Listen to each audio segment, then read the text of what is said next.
Yeah, we good. So I was just saying to Mike that I've been enjoying some of Laird Superfood company's products. Now they got famous for their creamers originally, which is like, so they had, I think it's got sort of MCT additions to natural things. So they have turmerics, creamers that you can chuck in. So you got slow release of et cetera, et cetera. And one of the other things they had, which is a powder, coconut water powder. Mm-hmm. And, you know, living with a Caribbean girl, she hates all forms of coconut water. That's not the real shit, you know? And even she gives the thumbs up on this. And mate, it is class. So cheers for your sparkling water, mate. Your seltzer. Happy days. So what do you have in there? It's coconut water, MCT oil. What else? And it's got aquamine in it. What the fuck is that? I don't know. I can't remember. But that's what I just remember. It's like organic coconut sugar in it. So it's only light. It's but it's fantastic. It's very good also for after sauna or any heavy training. So, and I'm rather cooked, mate. I just did 2 days up in the mountains, so I need everything I can get right now. I feel like I'm like Gandhi's flip flop. I feel like I'm so dehydrated. I got bombarded by the sun. I got sunburnt neck, just my neck. Look. I can't tell. I'm colorblind. So, but yeah. So how did you find that shit? Just from listening to Laird Hamilton? Yeah. So he has he's an interesting guy, right? So he has this. You ever heard of that XPT? No. It's like a coaching certification thing, right? And they're interesting because he has these like kind of pool workouts that he does with guys. So they'll go under the water and they'll do a lot of weightlifting exercises while submerged underwater. A lot of breathing exercise, and they do typical circuit stuff from what I can tell from online. And yeah, and he's also a fascinating guy because of what he actually does. He's still like at the highest level of performance, and I think he's well over 50, and he's in incredible shape. So he's an interesting guy. His book is really good.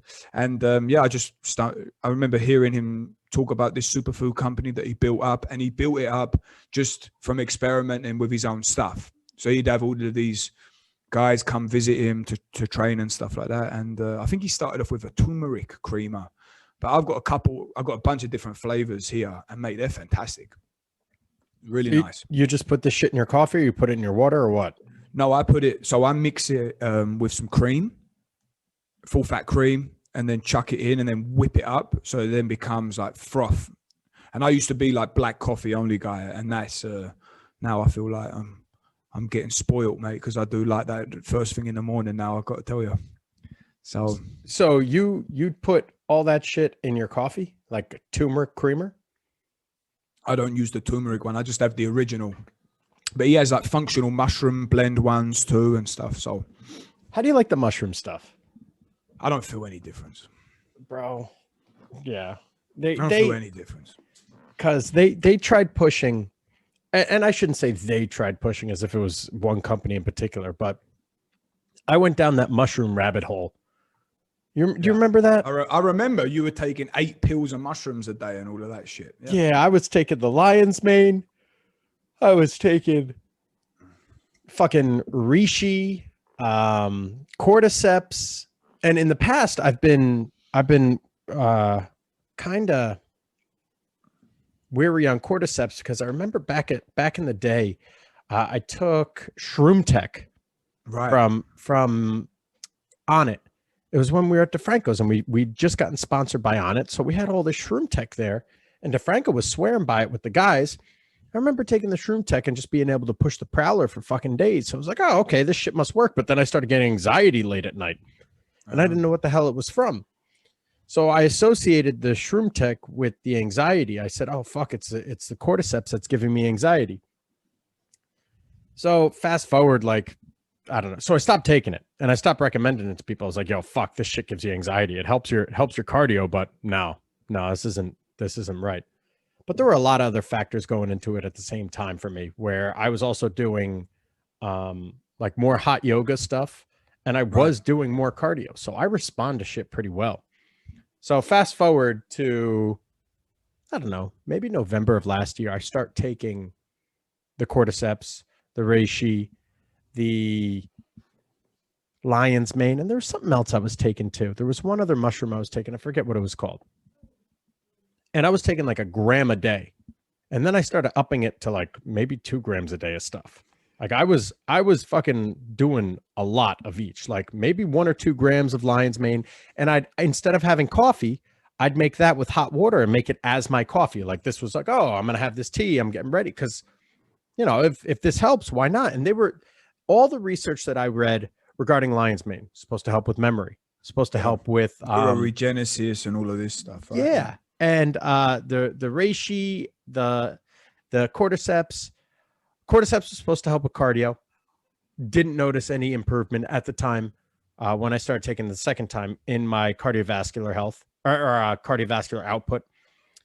The reishi, and then I forget what the other mushroom that I took was.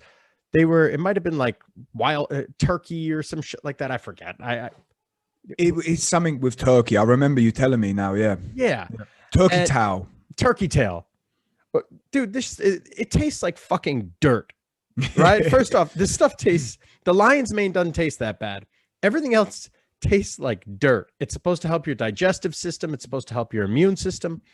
So I'd take it for, I don't know, 100 days or so, easily a handful of months. And I dropped a couple of $100. Like they didn't give me anything for free. Like I reached out to them. I let them know like, hey, I'm taking your stuff. And they said, oh, let me I'll give it to you for free. I was like, no, I'm posting about it. I don't want any stuff for free right now. And I'm going to give my honest opinion whether this shit is good or bad. So you guys are just going to have to fucking eat that. So I started taking it, and in comes January, and I'm sitting here. I'm like, yo, I'm going to be bulletproof. Like everyone's getting sick this year, flu season. Bro, I got so fucking sick. I never get the flu. Yeah. And last January, I was down and out for like 5 or 6 days with over 100-degree fever. Turns out, I might have been like fucking patient zero. One of my friends, I'm not going to say who it was, is Chinese, and he had just gotten back from China, and he came to my fucking apartment, and the motherfucker, and this is before anyone knew anything about COVID. Yeah. And he just goes like this, like we're in the middle of a conversation. He goes, ah! I'm like, bro, you fucking monkey, cover your fucking mouth. What are you doing? Get the fuck out of my apartment. Isn't there some fucking Chinese flu going around or some shit? You just get back from China, you cough in my fucking face. Get the fuck out of here. So he left. I don't know, like a week or two goes by, and I am laid up in bed. Oh yeah. Bro, I remember you telling me, yeah, you were in the bits. Dude, it felt like someone put a fucking bat to my fucking back all the way up and down my spine. I couldn't move. And I lost the shit. I don't know. I might have lost 10 pounds or so just fucking laying there. I couldn't eat. And I don't get sick. Like I never get sick. So I remember, yo, I am never taking these fucking mushrooms ever again, because if anything, this shit made me feel worse than ever. Like this stuff is a fucking crock. Man, I always think anything that's really strong that you can feel the effects of, it's illegal. Yeah, because someone's making big money off it. Right. Like that's all there is to it. If it actually works, that means it's just going to be regulated because someone can make because a company can make a lot of money off it. Right. Yeah, the only mushrooms that I know that they see like how you can feel them working are the magic ones, and that's about it. So, and their scope of benefit is limited. So, I mean, you said about immune system. Then, what do we even know about immune system? I mean, we know vitamin D is great for the immune system. We know normal exercise, and we go on and on and on about sauna, hot and cold. But even still, I mean, how effective is it on the scale? I mean, let's say like if you're going to have COVID, coughed into your face, does it matter if you're doing 10 minutes of ice bath a day? Is that really going to make that big of a difference? I don't know. Well, How about this? If I have COVID coughed in my fucking face, it's advantageous for me to get into the sauna as quickly as possible and burn that shit off. That's for damn fucking sure. Because viruses, what do they say? Viruses don't last in nature, in the outdoors, past like 75 or 76 degrees Fahrenheit or some shit like that. Right. So, dude, I remember when this shit started, I would just be sitting in the sauna, breathing through my nose, because they're like, oh, it just sits in your nasal passages, like closing my mouth with 200-degree sauna, just breathing through my nose and breathing as deeply as I could, just burning the hell out of my trachea. Meantime, I guess I had already gotten it. I had no idea. Yeah, there you go. Yeah, maybe. maybe. How do they measure the immune response? Like when they say sauna helps I have the no immune idea. system. I think they look at different blood markers. But I mean, I'm also curious with this stuff because, say, like, for example, if we look at physics and if we look at a particle, right, we know there's a level that we know, but they know that there's much more there, but we just don't have the instruments to be able to measure it. So say like with the blood, I don't know enough about biochemistry, but are we like pretty sure that we know everything that's going on in the blood and the body and stuff like that? Like, what do you think? What's your gut feeling on it? Because my gut feeling is like, No, we know some bits, but we don't really know. Like with the body, man, the body's just, there's so much stuff going on. So I think that there's we genuinely don't know all that much. Cressy just made a post about hip extension and glute recruitment, lower back recruitment, and certain things that are common with pitchers and even some sprinters. And I made a comment. I was like, "Meh, I don't know. I just don't know," because it goes back into like the lordosis, hyperlordosis, kyphosis, and PRI stuff, right? There's some of that, but it's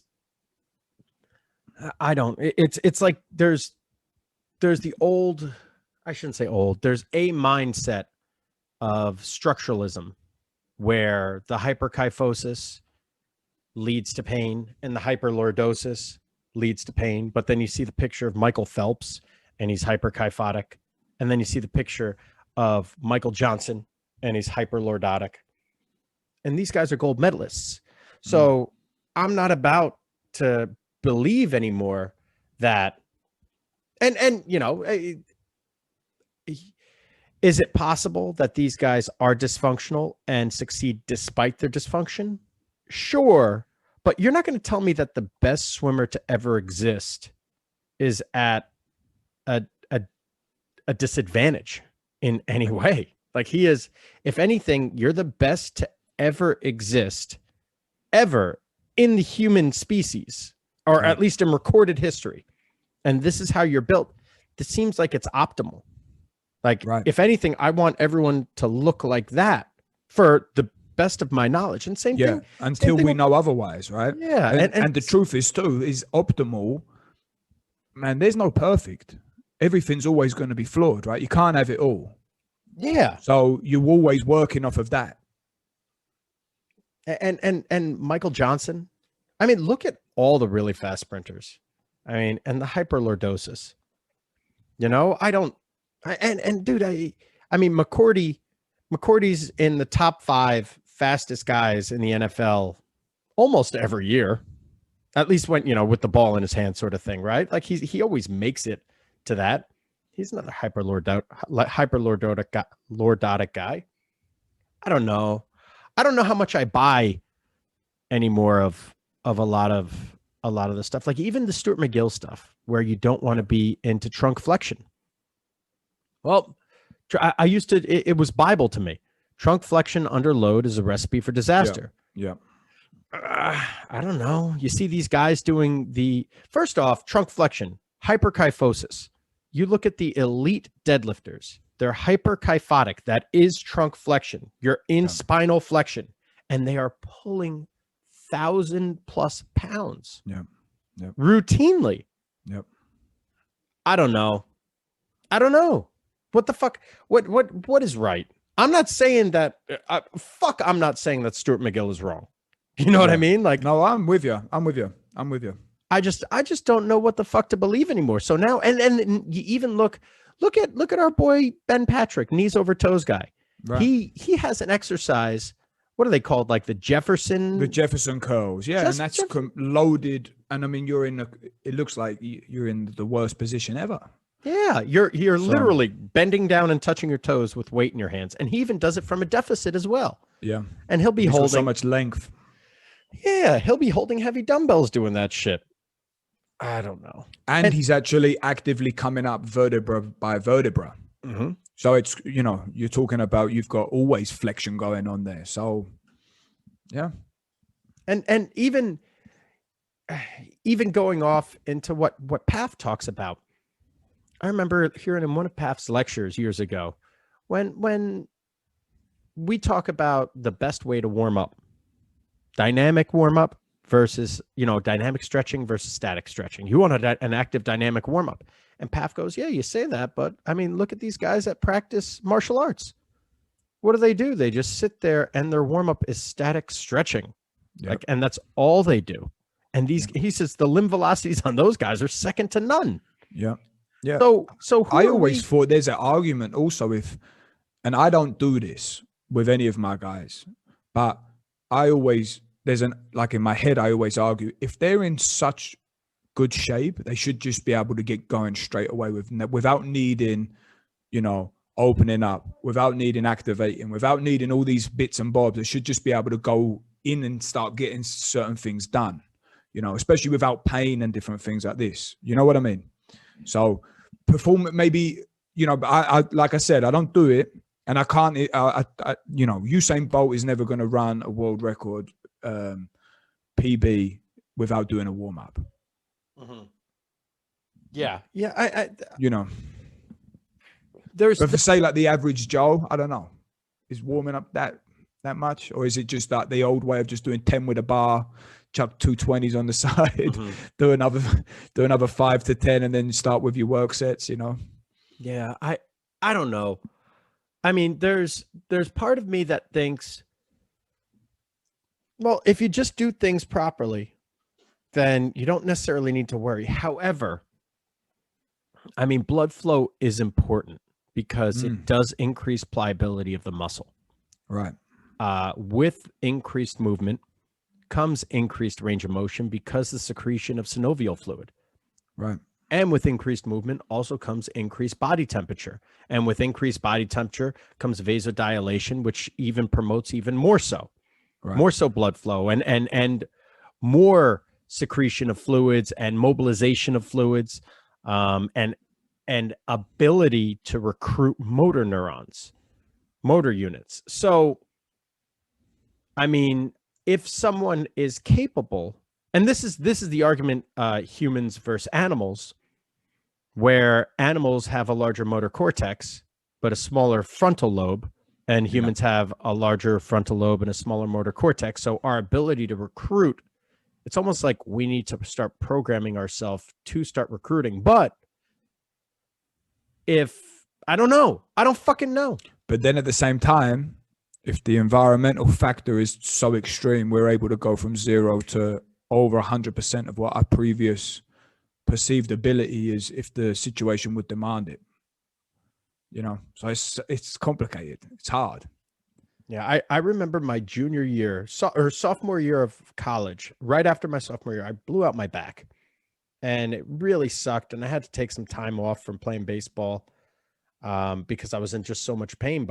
And my warm-ups had to be a fucking hour long for me to step on a field, and I'd have to pop like a bunch of fucking Aleve. I don't take medication. I remember I was taking 2 Aleve before every single game, no matter what, which is like nothing, but still, like, it was, for me, someone like me, that's a lot.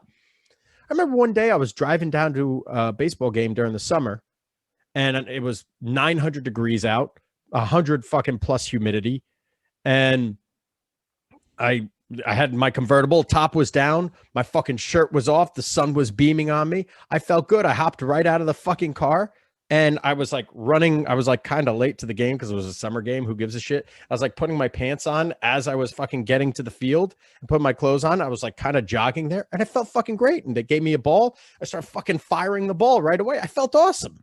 Like, why? I don't. And that entire year I had to spend forever warming up. But there's some days I just fucking felt good. And I did great that game. And I didn't get injured. And I didn't feel bad. And I didn't feel bad the next day.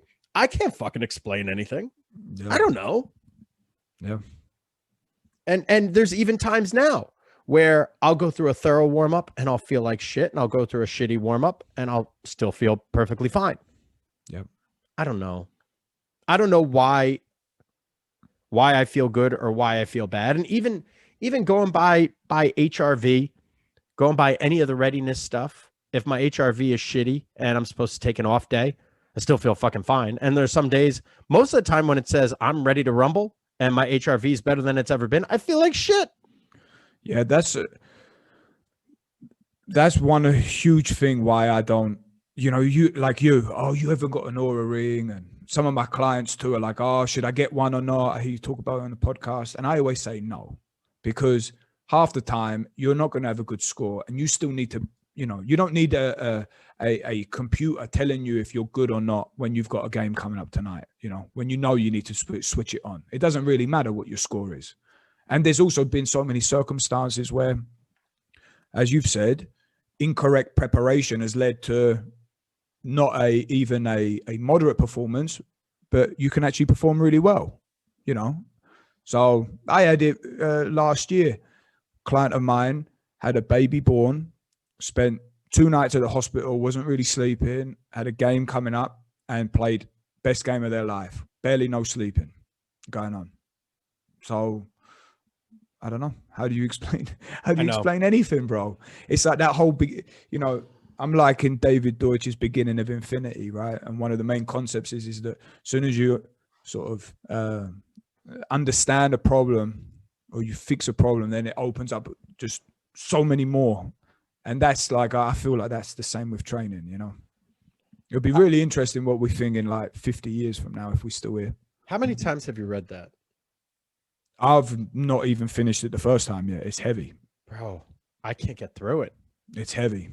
I can't get. There's an amazing.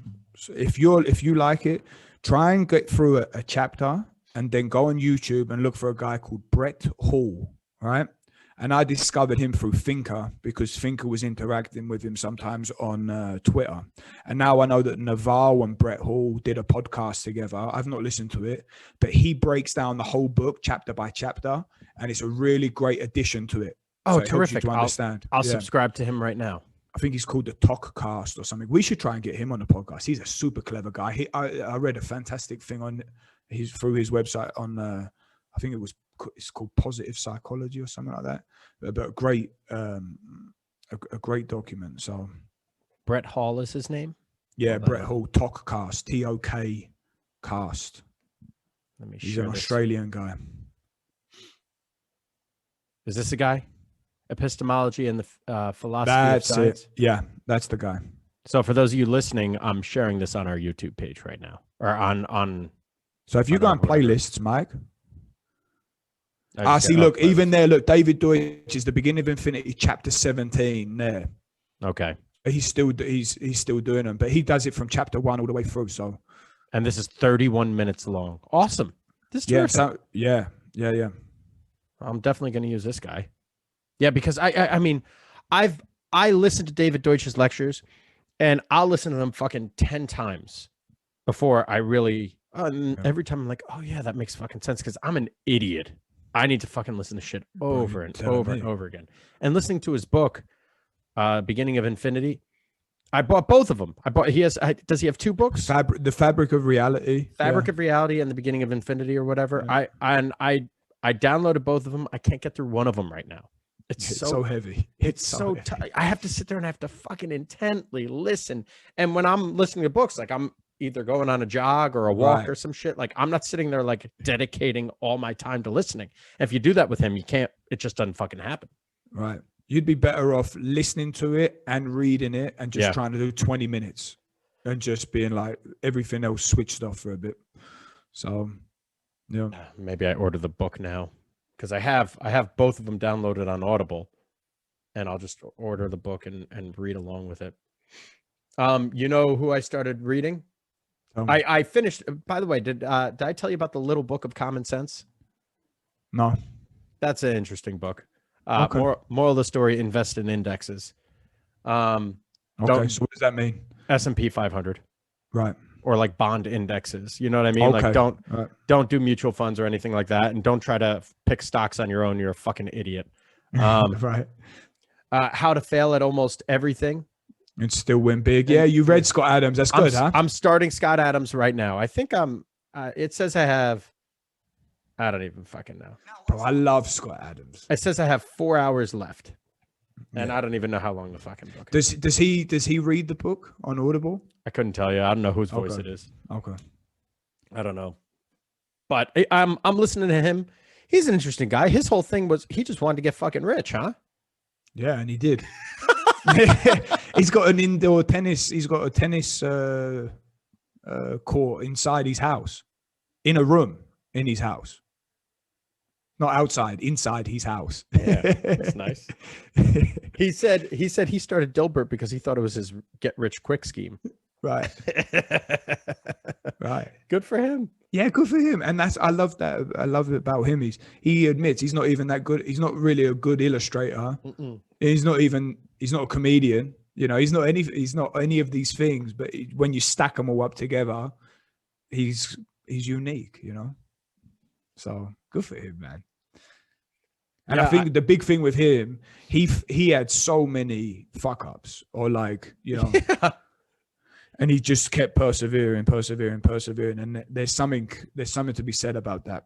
Well, everything that we do is just, it's a game of numbers, right? They say for every 100 business cards you hand out, you get one client.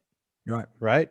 So, I mean, when you're single, I tell all these guys are like, oh, I have no success with women. I was like, well, of course you don't. No one does. It's like saying to a baseball player, do you have any success with baseball? The answer is fucking no. Right. Because if you hit 300, you're in the Hall of Fame. That means you fail 7 out of 10 times you fail, and you're in the Hall of Fame for baseball. Like, no, of course you don't have success. So it's volume. Just keep fucking ask. Hey, go up to 100 fucking chicks and ask them all the same fucking question. One will say yes. You know. All right. So, do you know who Dan Pena is? You ever heard of him? This old guy. He's great, and he talks about this a lot, about just the probability of numbers, and he calls it, I think it's kissing frogs or something. So it's just like, if you're waiting in a busy street, and every girl that walks past you don't even say hello. You just say, "Yo, you want to fuck?" Right? You do that to 100, you're gonna get at least one. And that's why he uses that analogy for over financing your business. He's like huge into business development. What do you mean over financing your business? So like going to banks all the time and just trying to generate as much capital as possible. You just want to have as much funds as possible the whole time if you're doing projects, so that then, because you're always looking then to sell it, right? And with that much money, you can he calls it quantum leaping, just massively grow things as quick and as powerful as you can. So, but he also, I remember in one of his speeches, he mentioned the difference between a baseball player, and you got to understand, man, if you're not from America, no one understands baseball, especially not the whole batting average, right? But something like the difference between, if you bat a .250 or something like that, you earn like $100,000 a year. And if you bat 350, you earn like 14 million a year. Or something like that. More than that. Or more. Right. Okay. And that's one extra hit per 10. It's just mad, isn't it? That is just mad. So. Yeah, wow. The numbers, I think they said there's a movie called Bull Durham. And that's why I said, wow, you just made me think back. And they said, if you just get one extra, so they call them a duck fart, where you literally just hit it, and you could get like fisted. That's when you don't hit it on the barrel of the ball. You don't have a good hit, but it just makes it right over the shortstop's head or the second baseman's head, or it like gets through the hole, like in a weak ass base hit. You get one extra one of those a week, and your batting average goes up 25 points. Crazy. And that's the difference between being in the minor leagues and being in the major leagues, is one of those a week. It's so outrageous, but that's how the numbers are, and that's how fucking good these guys are. But what I was going to go back to was, so two people inspired me lately. One was you, me, and then the other one was this one dude on Instagram. He said that 3 years ago he started running every day. He just made the decision that I'm going to run every day no matter what. And Vicky actually sent me the link to this, and it said like something like caption this video. And I think she said something like, well, I just felt like running, right? Like it was, and it was just, this guy's running literally from like San Diego all the way to like Miami or something. He's running across the entire country. And he started off 3 years ago by just saying, nah, fuck it, I'm just going to run every day. So I said, Brooker's running a marathon, swimming 2 miles or 4 miles. It's 4K. Okay. 4 so yeah. 2 2.4 miles. miles, something like that. Yeah. So swimming 2 miles and then biking 112 miles. I said, fuck, if he's running all that, like I could start running every day. So I vowed I am going to run every single day. Cool. So guess how far I have to run every day? 5 miles. Are you out of your fucking mind? No, you fuck. No, I've never run more than 2 miles in my entire life. I know. I remember going hiking with you. No, motherfucker. Fuck. 50 steps. I run. You're doing the minimum just to get you going. 50 steps every single day, no matter what. And I get that by, if I'm walking the fucking dog, I run it. I haven't missed. Cool. I have not I think I've been doing it now maybe a month. And what I'm doing with my training now, if I have to run, and it's like, hey, this is my longer running day, I either count my steps, where I say, hey, I'm going to get 500 steps, or I'm going to get 1,000 steps. And I have like weird OCD anyway, like or I don't know what it is, where I can just count steps, and like counting the steps is like rhythmic to me. Cool. So I'll do like 1,000 steps, or I'll just go 40 seconds on, 20 seconds off, how we do all our aerobic work. You do that. You're doing that for your tempos now, right? Yeah. I do a lot of that. Yeah. I've done 333 rounds of that. Yeah. Not straight off the bat, right? But just to keep progressing it. So I love the 40-20. That's 5.5 hours. Yeah. Mixed between bike, running. Yeah. Non-stop. 333 non-stop. So you ran for 5 hours straight? No, between the bike and running. So I would just mix it up between, because it's the curve. The curve's cool to run a bit, but then after a while, you just drive yourself absolutely bonkers. But yeah, I started off super simple from just doing 10 rounds. And then from 10, I went to 20, 25, from 25 to 50, 50 to 100, 100 to 200, 250. And then I went to 333. Realistically, from a fatigue standpoint, once you get 25 of them, you're just not getting fatigued from them anymore, unless you start picking up the pace, right? Yeah, and you're not pushing yourself to that point where you're just like burning up in your legs. It's just all lungs. And then after a while anyway, you get these breakthroughs, right? You get like the second wins and different things like that. So but that's cool, man. I'm happy for you. I hope you feel better for doing it. Adding cardio in has made a big difference to me in the mornings. Has it? Yeah, I feel like it's like the best way to wake up and get going in the morning. I really like it. What do you do for your warm-ups? Nothing. Dude, isn't it great? Yeah, it's fantastic. So my whole week, and this is how I really kind of enjoy it now, is I'll go 3 days per week, like longer duration, low intensity. And I mean, I don't use any tracking or technology for anything. I just check on distances if I want to do a certain distance. So if I want to bike 100K, then I know the route, it's 100K. I'm not checking heart rate, average heart rate, speed, none of that. I don't care, you know? I just want to just want to complete it. So I'll have a long steady of bike, running, and swimming a week. And then the other 3 days per week, I'll do more of an interval-based training for running, biking, and swimming. And then the afternoons of those days, I'll hit weights as well. So I'll double up the sessions because they can be done quite quick. But for me, that cardio stuff's really good. And I'm actually thinking right now, when I get back from holiday, I'm going to start running. So 4 of those days per week where I don't, so like the day I do a long bike, and the day I do a long swim, I won't do it. But all of those other days, I'll take the dogs out and just run a 10K close to here, because that's adding another whole marathon on top. You know what I mean? For the whole week, and just volume wise, you know, and it doesn't take too long to do 10K. How long does it take you to do 10K? I do it in the field between like 50 minutes and an hour. I go easy, bro. Just like going easy peasy, easy peasy. Do you do a walk run, or do you just run the whole time now? No, I just run. You can run the whole time uninterrupted now. Yeah.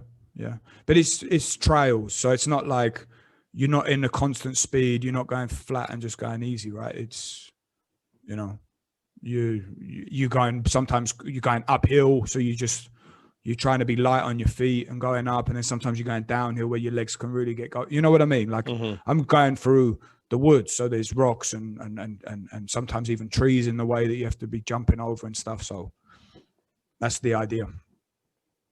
So I don't have long, man. I've only got like, what is it, 3 months left until I need to do this. So April, May, June, and then July. No shit. No, we're almost in April now. March. Yeah, and what are you, July 11th?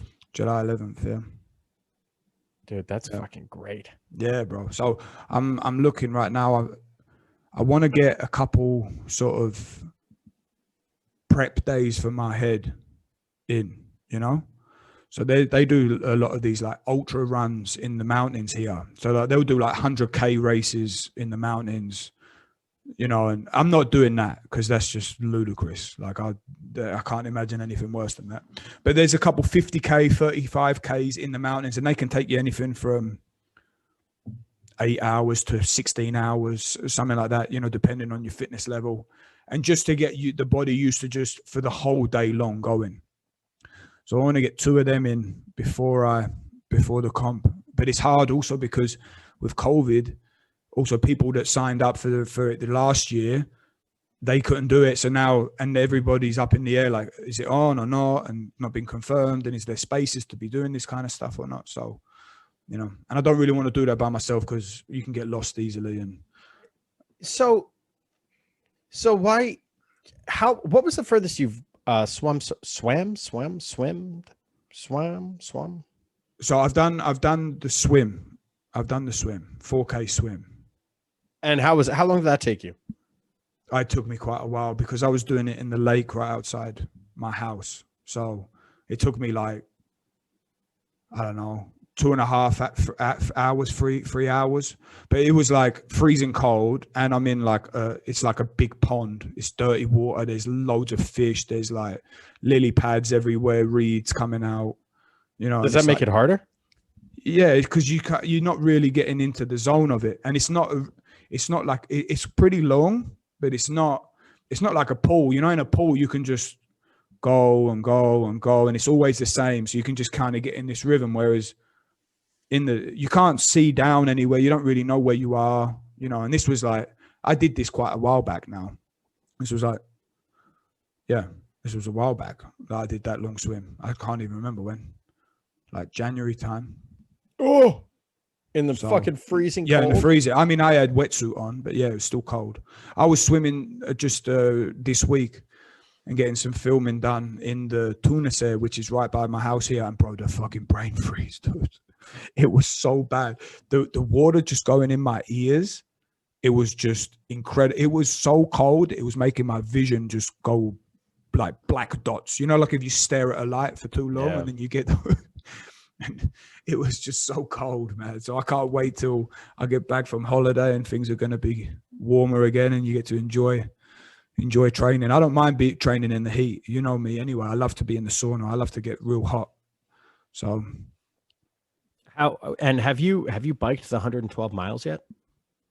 No, I haven't done that. So that's the only thing you haven't done? Yes, that's the only thing I haven't done. You've run a marathon? I've run a marathon, yeah. How long did that take?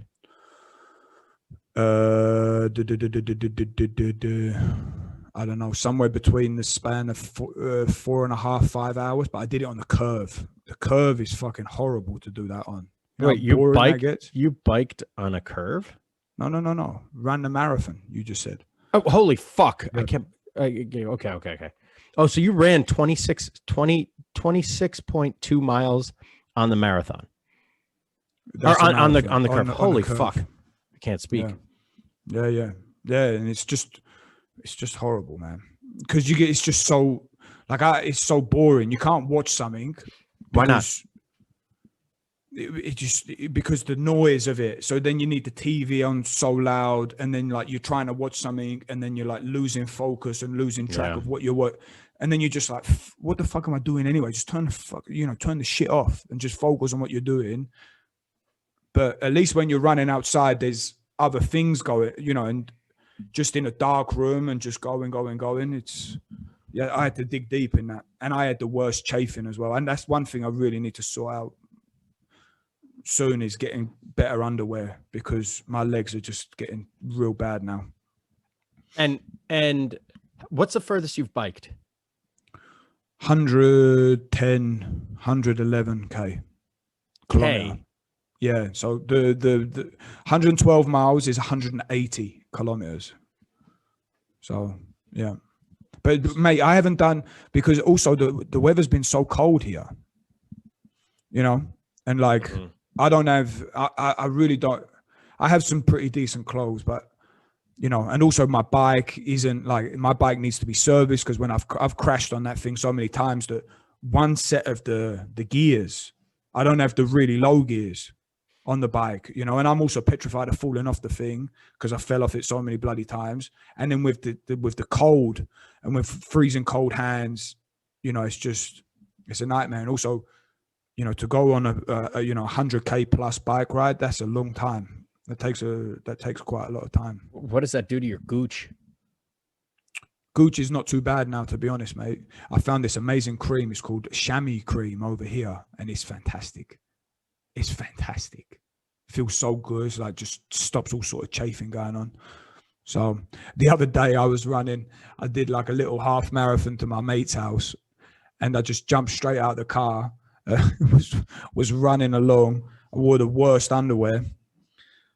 When they went straight up, and the hair between my legs was rubbing together and knotting. So as I'm running, I can just feel that it's just ripping out. So I was just jogging down, and I'm facing towards the traffic, and I've got my hand down by my bollocks, and I'm just ripping out chunks of hair and just throwing it out. I got so angry with the whole thing, because I'm like, I can't stop. I can't ask him to come pick me up. So I just got to get on with this. By the time I got there, bro, I had this patch that was just red raw on one side, so I need to get good underwear sorted. But on the bike, it's not too bad. The hardest thing on the bike actually is my neck after a while. Yeah. That's not cool. So, but yeah, mate. Yeah. So what are you going to like set yourself up for something? Are you going to give yourself like a little challenge, or? I don't know yet. I think you should, bro. So Vicky and I were running, I think we hiked about 4 miles today. Nice. And we ran probably a total of, I don't know, maybe 1,000 steps of that hike, which probably equates to maybe, I don't know, 0.7 of a mile or so. But as we were running, we run at a pretty comparable pace. So I was like, fuck, maybe we just start running a lot more together. And in the back of my head, I was like, man, it'd be pretty cool if we did a marathon. And not like competed in marathon, like me and her just to do it. just to fucking do it, to see how far we would go. And then I also thought, like, I've been wanting to swim for years, but I mean, we got nowhere to fucking go. You know, we're in Jersey. What am I gonna do? Swim in one of those fucking industrial lakes? Go to Franklin Lakes. That's what I mean. Yeah. Ugh, no. But I've been wanting to do that for a while. I almost got a membership at Lifetime years ago. A gym owner getting a membership to a gym just because, I mean, the place is fucking beautiful. It's so nice. It's like a fucking country club. I don't know, but I've been thinking about doing more and more and more running just because heart health, and I've always sucked. I have never been good at cardio ever. I'm great at sprinting. I just could never do cardio for shit. No. Yeah, but also, how much have you done of that before? I've tried. Like I have genuinely tried to get good at cardio, and I just set like my beginning stage. Like I said, let me run a quarter mile undisrupted, and I get lightheaded as fuck. So that's why I said fuck this. I'm going to go 50 steps. And 50 steps at a time. And I don't care if I have to go, 40-20 for the entire fucking marathon. Maybe that's just what I fucking do. But I've run as much with the 40-20. I only go 10 minutes. I think I've gone 16 minutes so far, which again is terrible. But for me, it's fucking great. I think the best mile I've ever gotten might have been a 6:30 mile. And that was when I was really, really young and in really good shape. Right. So I'm okay with this. I don't know. Yeah, and I don't know, mate. It's one of them things, isn't it? Like the more you do, the better that you get.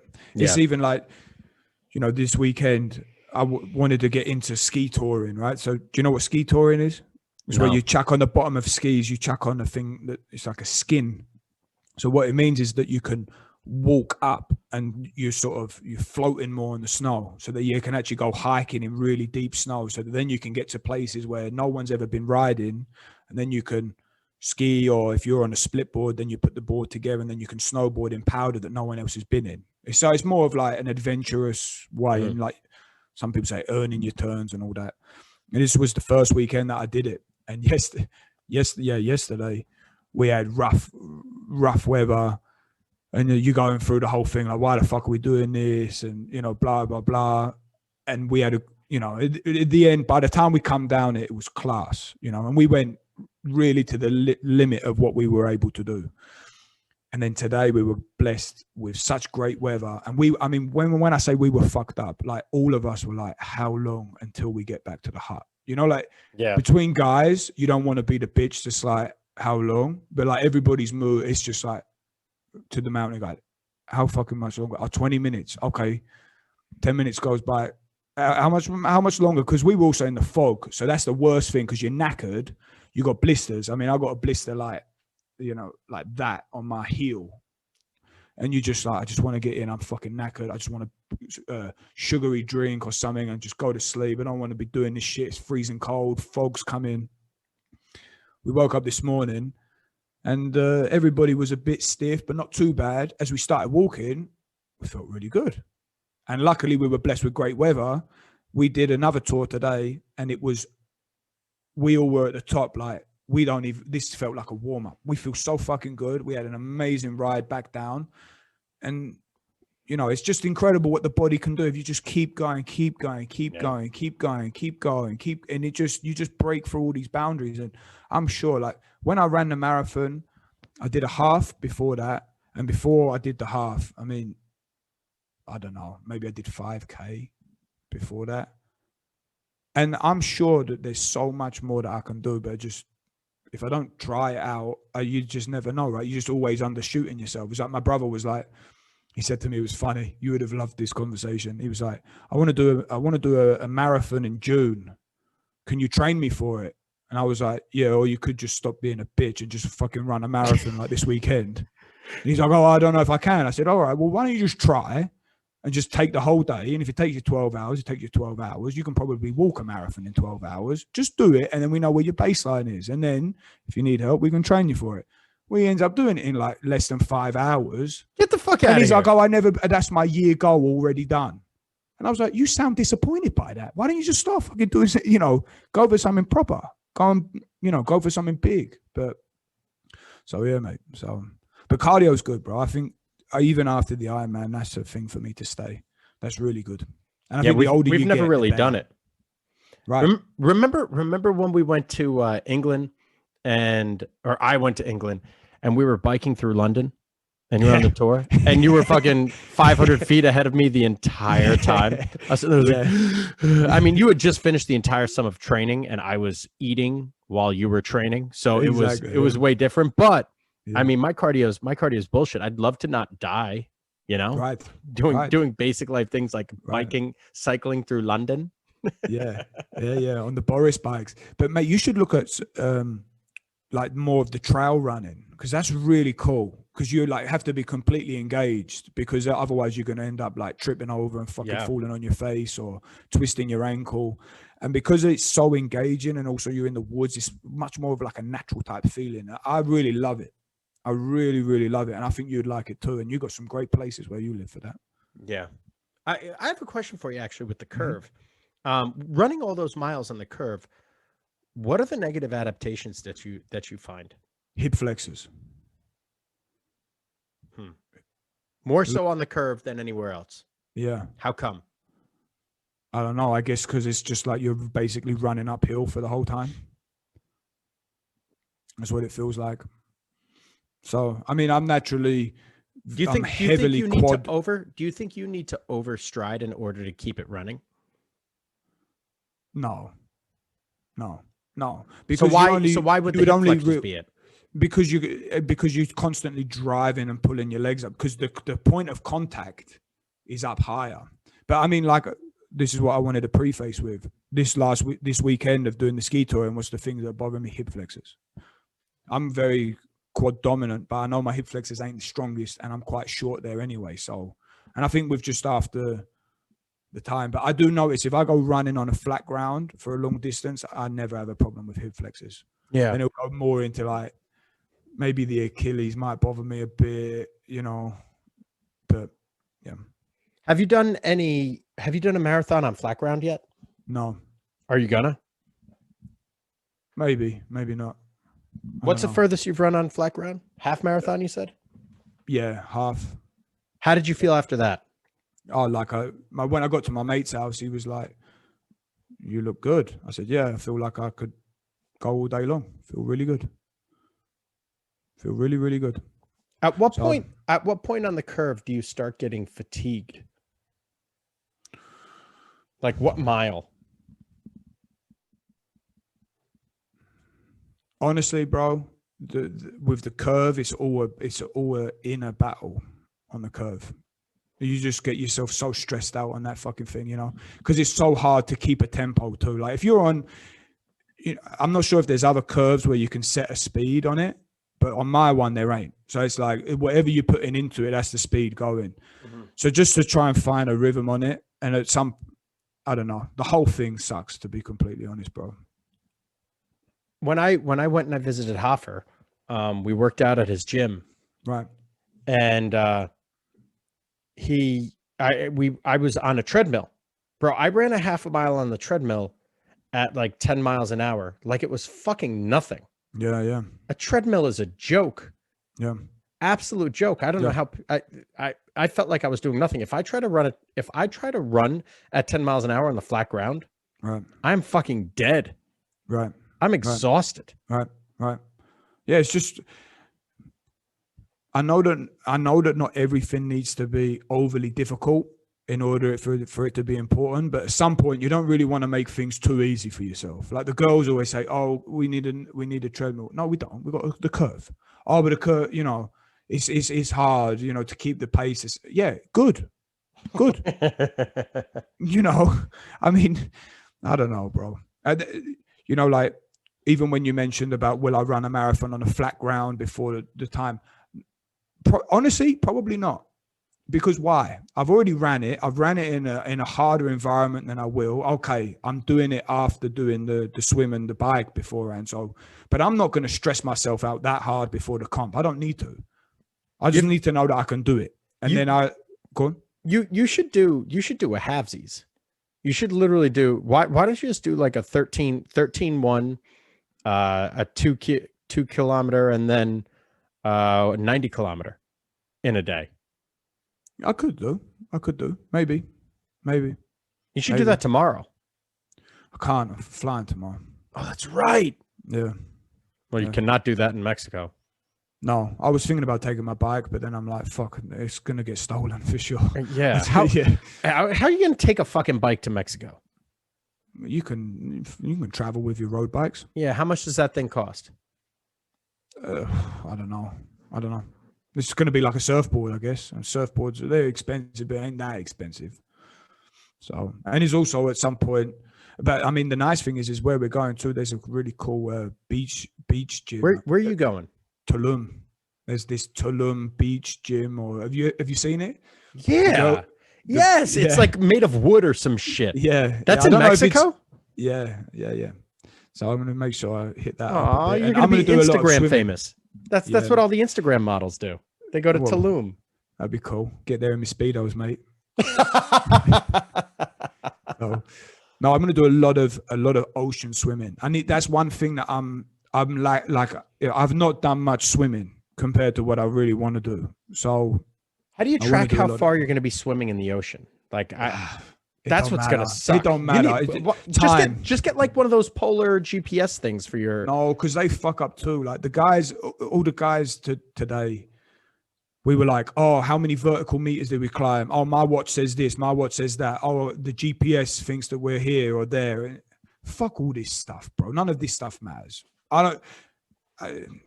I'm sure that I'm too extreme on one end, but so many people rely too much on the diagnostic stuff. Mm-hmm. Like the swim, if I go, I don't know, like, I mean, it also depends on the currents and there's so many factors to know about, but going out, I can be doing some different interval stuff, that you can do. You can even count in your head, or you can set it on your watch so it vibrates, Or you just go out and you just be like, right, I'm going to go and swim to the fucking headland over there. And if it takes me this amount of time, it takes me this. Or if it takes me that, it takes me that. I mean, to me, the whole idea is I want to just complete things.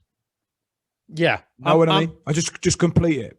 It don't matter if if you're slow or, I'm in heart rate zone 4 and I need to be in heart rate zone 2. I mean, I know that there's a good scientific argument to be made, but for me, it's that's not in. If I start looking at it like that, I will not keep doing it. It's pointless to me to look at things like that. I'm with you 100%. So I used the Polar Strap. I bought one so I can get an accurate real-time measurement of my heart rate for whatever reason. I intuitively I know where my anaerobic threshold is. Right. I know when I've hit it, and I'm like, okay, I need to back it off. I'd like to know what number that is and when it starts to improve. Right. So today, my heart rate got as high as 158, and I started approaching fatigue. And this was in an hour and 18-minute hike, and I started running for a little bit. Like I said, I ran 1,000 steps or whatever it was. And this is on a hike, so it's like all bumpy surfaces and stuff. But 158, and I had just started approaching fatigue, which means my anaerobic threshold might be 170, which for my age is pretty fucking good. Right. Can I ask you a question? Because maybe it's like, I don't see it right. So you said that you measure it because you want to know where your anaerobic threshold is, right? Why do you want to look at that? I like understanding because I want to see where it improves, when it improves, quantifiably. I want to be able to see it and then see how it correlates to my sleep, see how it correlates to all these things. I just like numbers. Right. I'm not obsessed. Like, am I sitting here training my anaerobic threshold? Fuck no. I'm along for the ride and observing the data rather than I'm not setting goals. Like my goal is, I told you, 50 fucking steps a day. Right. That's my goal. And I think I want to be 185 pounds just fucking because. I don't know.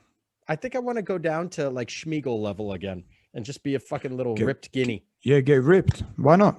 I don't know. Why not? I told you I hopped back on the carnivore when I was 203 pounds. So I'm doing it differently now. I'm doing primarily carnivore, and then the only thing that I deviate on is when I have is like fruits or vegetables. That's the only thing I could deviate on, unless, and this is a fucked up thing, a cheat meal. Right. But the only way that I have a cheat meal is if I go low protein for the entire day. Okay. So high carbs, high fat for that entire day, or and low protein, or high protein, high fat. Never all three. And by doing that, I've been keeping my fucking weight down. So I got down to 193-ish, and today I am 196, because yesterday I ate like a fucking asshole. But normally when I eat like an asshole, I'll gain 8 pounds, not 3. So it's great. So this is working. Why don't you do it like welcome your cheat day in? Like, you got to earn it. And if you're starting out with your running, like, start fucking going for it, you know? There's a big point to that too, man. I think if you have a serious energy expenditure, like, we must have burned thousands of calories yesterday, bro. Being in the freezing cold for just going up to over a 3,000 meter peak, you know, and then, you know, that we burned so many calories. So that by the time dinner come, we were drinking just anything that we could get, eating everything, you know, and I'm sure it don't make no big of a difference. I remember hearing that close to where the Special Forces base is in the UK, in the McDonald's workers would know when it was the SAS, because they'd go in and they would eat more food than themselves, you know. They just go, because their training would be so ridiculous. They'd just be eating, you know, multiple Big Macs. And the people would be like, how the hell are you so small and skinny and be able to eat that? But that would be how they would know. That would be the Special Forces. Yeah, I'm not doing that much activity yet. So yet, that's a good point. Yet. Yeah. But also, hey, the dogs, if you run, do they follow you? Yeah. So we keep them off leash. So there you go. So he keeps them off leash, right? It's awesome. Right. They love it. People hate us. But like, I couldn't give two fucks. Yeah, I really don't care. Like, oh, your dog's supposed to be on a leash. Oh, eat my dick. Yeah, I know that one. So, some guy muttered under his breath yesterday. He goes, "Oh, put your dog on a leash." I said, "Hey man, I hope you have a great day. Be blessed." So is that always around Franklin Lakes? Are you going? That's when I go. The Franklin Lakes people are super fucking nice. Believe it or not, it's that's what I remember. Yeah, the cunts have been at that place, the Cannonball Trail, which is insane to me. Because that's like the big New York one. State, right? No, Cannonball's Skyline Drive, which was like the Ringwood Wanacue thing. Remember, we went there and we couldn't find the lake because we're idiots. It was that one. I remember. Yeah, I remember not being able to find it. Mm-hmm. Bro, it's the easiest thing to fucking find. Well, when me and you are together, man, we can make the easiest thing seem so complicated. We saw this huge little puddle, and we're like, I guess that's the lake. There are a lot of cars in the parking lot, but like no one came over this way. Wonder why? And then I had to take a shit in the woods. Yeah. Oh yeah. Let's end this now. This is way longer than I thought it was going to be. Shit. Yeah.